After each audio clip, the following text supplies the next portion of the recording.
দর্শক, এই বিষয়ে আরো খবর জানাতে রাজশাহী মেডিকেল থেকে যুক্ত হচ্ছেন সহকর্মী মতিউর মুর্তজা। মুর্তজা, ইন্টার্ন চিকিৎসকদের বর্তমানে ধর্মঘটের পরিস্থিতি কি জানাবেন এবং শুধুমাত্র ইন্টার্ন চিকিৎসকদের এই কর্মবিরতির কারণে রোগীদের ভোগান্তি কতটা বেড়েছে জানাবেন।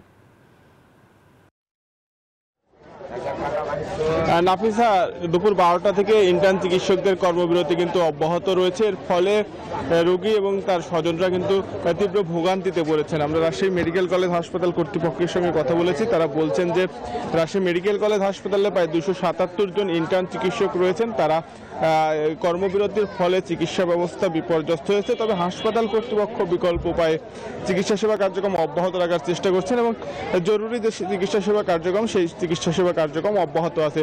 এর পাশাপাশি কিন্তু আমরা রোগী এবং তার স্বজনদের সাথেও কথা বলেছি। তারা বলছেন যে ইন্টার্নরা না থাকায় জরুরি চিকিৎসা কার্যক্রম ব্যাহত হচ্ছে। আর ইন্টার্ন চিকিৎসক পরিষদের সাথে যারা নেতৃত্বে রয়েছেন আমরা তাদের সাথে কথা বলেছি। তারা বলছেন যে তাদের যে 5 দফা দাবি, সেই দাবি আদায় না হওয়া পর্যন্ত তাদের কর্মসূচি অব্যাহত থাকবে।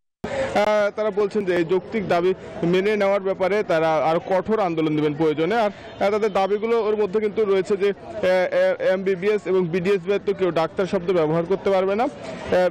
বিএমডিসির বিরুদ্ধে করা রিট 72 ঘন্টার মধ্যে প্রত্যাহার করতে হবে এবং আন্তর্জাতিক মান অনুযায়ী ওটিসি ড্রাগ লিস্ট আপডেট করতে হবে এবং স্বাস্থ্য খাতে চিকিৎসক সংকট নিরসন করতে হবে এবং নিম্নমানের এমটিএস এবং নিম্নমানের যে মেডিকেল কলেজ রয়েছে সেগুলো বন্ধ করতে হবে। পরে ইন্টার্নের চিকিৎসা যে কর্মবিরতির ফলে হাসপাতালে সংকট সৃষ্টি হয়েছে। রোগী এবং স্বজনরা অনেকেই ফিরে যাচ্ছেন আমরা দেখেছি। আর হাসপাতাল কর্তৃপক্ষ বলছে যে ইন্টার্ন চিকিৎসকদের সাথে আলোচনা চলছে, তারা যেন কাজে যোগ দেয় সেই ব্যাপারে তাদের সাথে কথা বলা হচ্ছে এবং তাদেরকে কাজে যোগ দেওয়ার অনুরোধও জানানো হচ্ছে এবং তাদের যে দাবির স্মারকলিপি সেই স্মারকলিপি মেডিকেল কলেজ হাসপাতাল কর্তৃপক্ষ স্বাস্থ্য মন্ত্রণালয়ে পাঠিয়েছে।